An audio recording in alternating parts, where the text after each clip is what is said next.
El bombazo en una unidad de transporte en San José Pinula, que dio como resultado un fallecido y 17 heridos, conmocionó a los guatemaltecos, que se ven arrinconados por las extorsiones. Los últimos días evidencian un incremento en hechos violentos y la pregunta que muchos se hacen es, ¿cómo frenar esta ola de terror? Participe del tema de la noche con el hashtag SFTerrorismoGT. Pero antes, vamos con la nota de nuestro compañero Alberto Cardona, que nos da detalles de este suceso.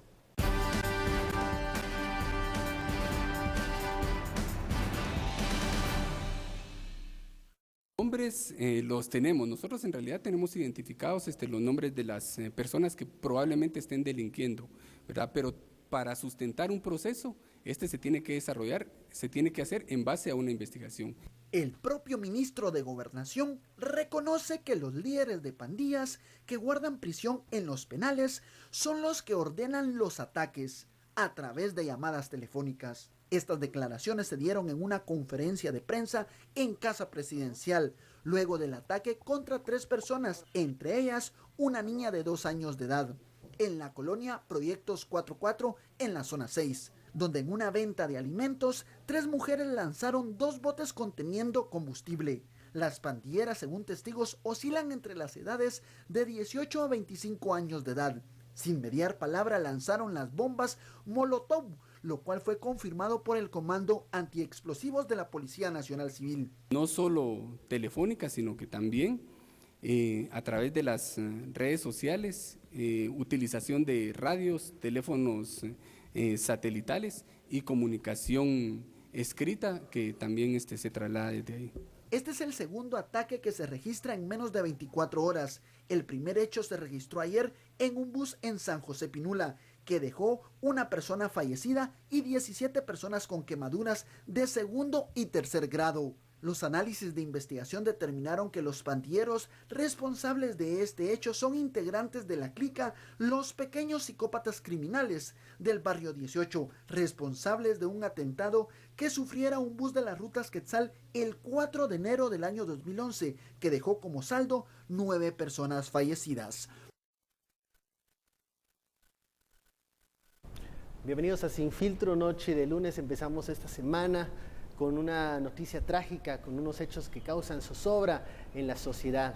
Estas últimas 48 horas hemos visto 2 actos que no deja dudas a que hay una organización criminal, hay pandillas, hay bandas de extorsionistas que no están contentas con hacer y exigir estos cobros, sino también quieren arrinconar a la sociedad para obligar a ceder ante sus presiones. El hashtag de la noche es SFTerrorismoGT. Vamos a profundizar este tema con nuestros analistas Daniel Herring y Estuardo Zapeta. Daniel, desde la mañana, parte de la noche también, ayer y desde la mañana, hay un clamor en redes sociales, en la opinión pública, de buscar una solución hacia estos actos, a desarticular de una vez por todas las pandillas, las maras, pero también a buscar soluciones que a largo plazo permitan que este tipo de organizaciones no existan más. ¿Desde qué perspectiva debemos ver estos últimos acontecimientos violentos? Pues yo creo que desde una enorme preocupación, porque estos actos se empiezan a parecen como el comienzo de campañas de terror social, digamos.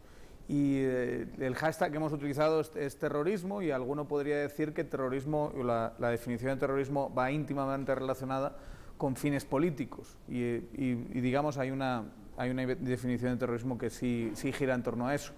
A esto le falta todavía fines políticos, pero desde luego son técnicas de terror a la sociedad con el objetivo en este caso, de enriquecerse, de que los actores a los que va dirigido esos ataques, que normalmente son negocios a los que están extorsionando, cedan en el proceso de negociación. Pero la preocupación es que esto adquiera escalas más grandes. Y yo el ejemplo que pondría es el ejemplo de El Salvador, donde tenemos una tasa de homicidios que es 3 veces mayor que la de Guatemala, y que ese 3 veces mayor sobre todo se debe, hay muchísimas otras causas obviamente, pero se debe en un porcentaje significativo al problema de las maras y el choque entre maras y policía. Si dejamos que las organizaciones crezcan en tamaño y sofisticación, podemos acabar teniendo, como en el caso de El Salvador, un actor político que utiliza la violencia para sentarse a negociar. Y eso es absolutamente terrorífico para las sociedades. Estuardo, Daniel. Solo está confirmado la muerte de... el segundo deceso. El segundo deceso. Del bombazo ayer. Lo tenemos... Sí, ya está confirmado. Eran quemaduras de tercer grado. 95% del cuerpo. Estaba disculpa que te haya interrumpido, pero desde hace unos 30 minutos que venía... Sí, la noticia se confirmó, ya circuló. O sea, tenemos tres niños quemados, el papá de los niños quemados. Ahí tenemos 21 heridos, algunos ya salieron, y tenemos 2 muertos, y posiblemente la escena que solo la podemos imaginar es la del papá corriendo con sus 3 niños quemados, él quemado, no recibiendo ayuda, sino pidiendo primero que ayuden a sus niños. Ese es el cuadro que sí nos tiene que hacer reaccionar, y ese es el cuadro que explicabas, Daniel, que ese es el impacto que quieren los... Esto es terrorismo. Terrorismo es el uso del terror para lograr un objetivo, sea económico, sea político, sea religioso, sea territorial. Es terrorismo, el uso del terror como medio. No es el fin, es solo el medio para tener un objetivo que va más allá del terror mismo, y tiene que ser, en general, tiene que ser muy mediático y muy mediatizado. Pero nosotros creo que lo hemos venido sufriendo, pero hay puntos, por ejemplo, el estallido en la San Juan también de un artefacto muy similar, que el caso más conocido, la paquetona y la abuela de la paquetona y otras, una marera y mucha gente resultaron también apresadas, pero tal vez el caso que conocimos ahí es un caso que todavía no se nos borra, y es un taxista que pierde a su esposa y a sus hijos ahí. Que incluso tuvo que buscar ayuda porque quería suicidarse. Para poder continuar y poder sobreponerse. Poder sobrevivir eso. Es que somos sobrevivientes, tanto él como nosotros, como vos, como Daniel, como todos los que estamos aquí. Miren, señores, somos sobrevivientes. Con una tasa de homicidios al día que se plantea entre 15 y 16, creo que todos somos sobrevivientes, ¿no? Todos agradecemos que finalmente podemos llegar a la casa sin ninguna novedad, muchos no lo logran. Vamos al primer corte y seguimos profundizando con este tema de los últimos hechos violentos registrados tanto en San José Pinula y en la zona 6. Participe con el hashtag SFTerrorismoGT. Volvemos.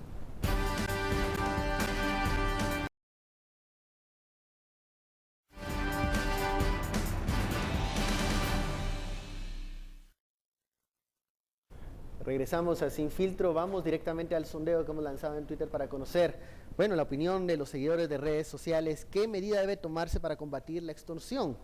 El 84% cree que debe aplicarse la pena de muerte, un 10% debe bloquearse la señal de celular, o sea, tomar control de las cárceles, y un 6% que opina que debe declararse estado de excepción para, salir con todo, a retomar el control de las calles.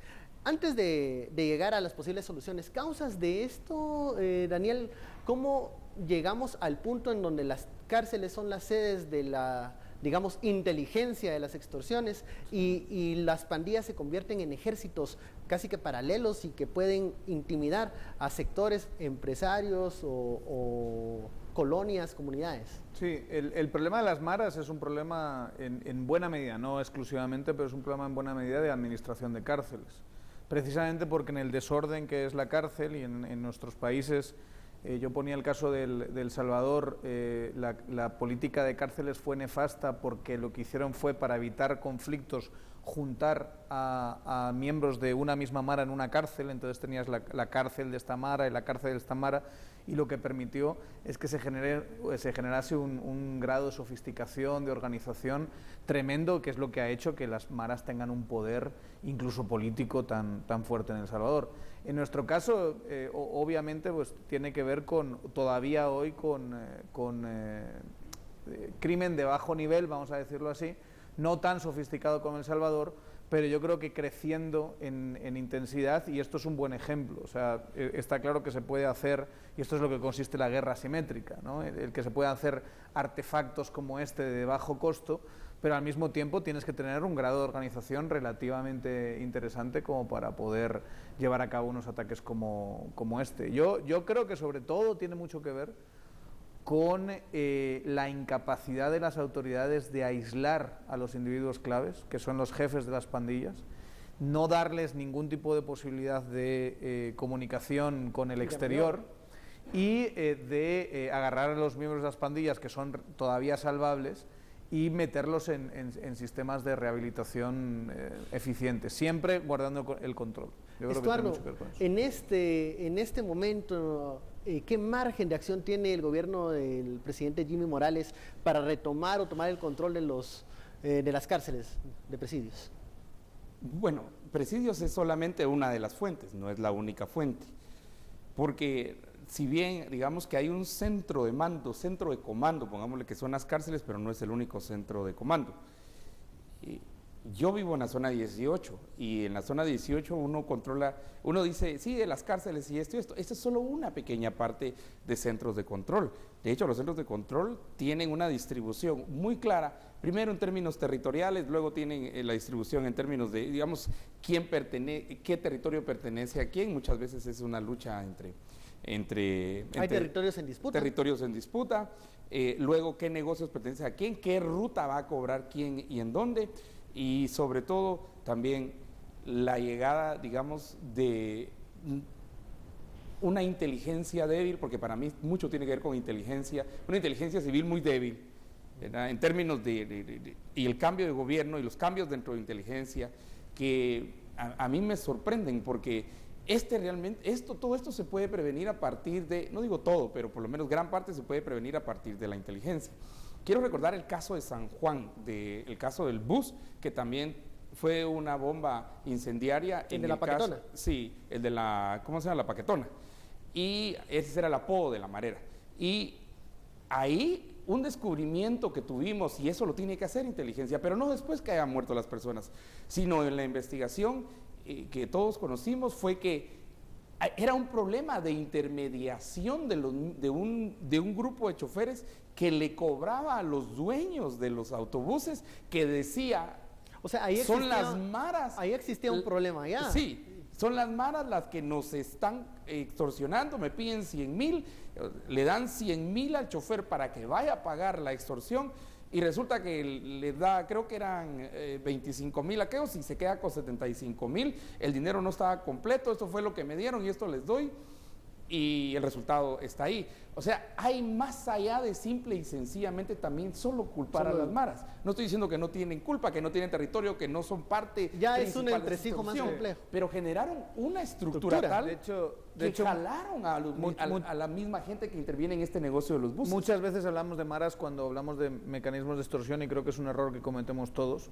de englobarlo en maras, cuando maras sí tiene aspectos culturales y sociales que son particulares, y que no todo grupo de extorsión es una mara. Pero en última instancia tiene mucho que ver con la sofisticación del crimen organizado, que eso es lo que a mí me aterraría, que fuesen capaces de generar organizaciones más sofisticadas. Por eso ve uno abuelas que cobran las extorsiones, ahí no vemos mareros. Tenemos una intervención. ¿Qué opinan los empresarios de este clima de zozobra que han causado estos atentados en las últimas 48 horas? Escuchemos al señor Jorge Briz a ver qué opina sobre este tema. Nuestro gobierno y todos los organismos del Estado deben poner especial interés en lo que hoy está pasando en Guatemala en el tema de seguridad. Yo creo que sería muy oportuno tener presencia no solo de la Policía Nacional, sino también del Ejército en las calles. Declaraciones de Jorge Briz. Él dice, bueno, hay que sacar más efectivos militares a las calles. Vamos a hablar de eso, vamos a hablar de eso. Luego, en este tercer bloque, a ver qué opinan los analistas de las declaraciones de don Jorge Briz Abularach. Ya lo saben, envíe sus comentarios con el numeral SF Terrorismo GT. Volvemos.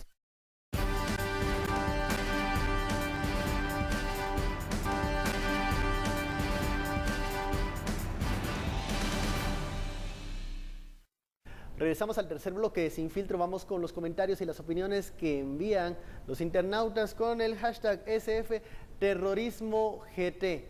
Leamos el primero. Adolfo Jiménez dice: Debemos tomar las decisiones más severas ahora para no lamentarnos más adelante. Y cuando digo adelante, pueden ser semanas. SF Terrorismo GT. Vamos a leer el siguiente de David Díaz, que nos dice: el próximo pago de extorsión podría estar patrocinado. El próximo acto de SF Terrorismo GT. Necesitamos parar de negociar con terroristas. David dice que no se debe negociar con extorsionistas. Uno de los temas que ha sido muy... Totalmente de acuerdo, por cierto. O sea, la negociación con terroristas para mí es nefasta y ha probado ser nefasta, y más aún cuando estamos hablando de organizaciones terroristas que se están haciendo ahora mismo. Y que no tienen ninguna legitimidad en todo caso. Nunca que ningún grupo terrorista va a tener jamás, si no fuera terrorista. Sí, no, claro. La lógica es que son ilegítimos. Y que entonces por terror quieren sentarse en la negociación. Ley. Exactamente. Entonces quieren ganar legitimidad, pero utilizan la muerte. Ahí se da ese círculo ahora, enorme, ¿verdad? Hablábamos durante el corte que muchos de los comentarios que nos envían los internautas mencionan el tema de la pena de muerte como una de las soluciones a este ambiente de temor. Daniel, es algo emocional pedir la pena de muerte. Sí. Debería existir, bueno, ya existe en la legislación, no se aplica, pero debe ser el momento para retomar un debate serio de esto. Sí, seguro. El debate es necesario, y sobre todo cuando tienes los resultados de la encuesta que hemos enseñado antes y tienes a la gente diciendo pena de muerte por todas partes, en redes sociales, y me puedo imaginar en sus casas la cantidad de gente que tiene esta sensación. Hablamos hace un par de semanas de esto precisamente en el programa, ahí nos vamos a pelear con Estuardo, pero yo soy muy contrario a la pena de muerte. No es, aparte de la comprensible reacción emocional que denota, no creo que sea una política pública que sea eficiente en ningún caso para parar esta clase de crímenes. No ha probado ser eficiente, y que me muestren los países donde sí lo ha sido, la pena de muerte aplicada sistemáticamente, y creo que es más una triste excusa para no hacer otras políticas públicas que cuestan más, obviamente, que matar a gente, y que requieren de más esfuerzo y que requieren de más institucionalidad, pero que son en última instancia muchísimo mejores. ¿Qué hacer con el clamor social de la pena de muerte, Estuardo? Mira, yo creo que primero hay que responderle al señor Briz, ¿verdad? No sé en dónde vive ni en qué país vive él, pero el ejército ya está en las calles. Se llaman fuerzas combinadas, y tienen estas fuerzas combinadas un modelo de política pública que los lleva a formar entonces fuerzas de tarea. Y de hecho se han movido ahí, es la unión de PNC y fuerzas, digamos, dirigidas o administradas por el ejército, en el cual se llamó a muchos reservistas, se llamó también a oficiales que, digamos, salieron de la escuela de la Adolfo B. Hall y tienen un grado y se les entrena y se van a estas fuerzas combinadas. La diferencia, una de las grandes diferencias es, por ejemplo, que la PNC sí tiene fe pública. Las Fuerzas Armadas, digamos, por parte del ejército no tienen fe pública, o sea, no pueden arrestar, sí pueden perseguir y apoyar en esa tarea, pero no tienen, digamos, la capacidad o la responsabilidad que tendría PNC. Entonces, yo sí quiero quedar claro que esto viene desde el tiempo, y bueno, y el señor Briz debería saberlo muy bien, porque esto viene desde el tiempo de Oscar Berché. En tiempo del expresidente Oscar Berché se hicieron estas fuerzas combinadas, y estas están ahí precisamente en el área de la prevención. Ahora han salido las nuevas fuerzas Panda, por ejemplo, para luchar contra las pandillas. Hay una formación de los grill, por ejemplo, los lobos grill, ¿verdad?, que están en las calles. Entonces, ¿Se está comprobando que eso está dando resultados, Astor? Es que eso no lo sabemos. Lo que tenemos que saber es cómo se está midiendo el resultado de todo este proceso, de fuerzas combinadas, de fuerzas especiales, de todo el tipo. No sé a qué se refiere realmente cuando digan el ejército tiene que salir a las calles, pero supongo que están más allá de una especie de policía militar, que es o seguridad ciudadana, lo que tenemos hoy. Que iría más allá, pero es básicamente ejército, fuerzas de ejército con fuerzas de PNC. Pero sí, a lo que se refiere el señor Briz es a militarizar la lucha contra actos terroristas como esto. Eso también sería absolutamente nefasto, porque la teoría de la guerra asimétrica la teoría del tipo de guerras que se producen entre estructuras jerarquizadas con alta capacidad de acumulación de capital versus estas estructuras que son de bombas caseras y de aterrorizar a la población, militarizarlo es el comienzo del fin. O sea, militarizarlo no sirve para nada, sirve para generar seguramente más violencia. Y yo por eso mi énfasis está en el área de inteligencia. Porque ahí es donde tenemos toda una estructura de inteligencia. Tenemos la CIE, la SAE, la DIGICI, la CHUKICI, la PIPICI.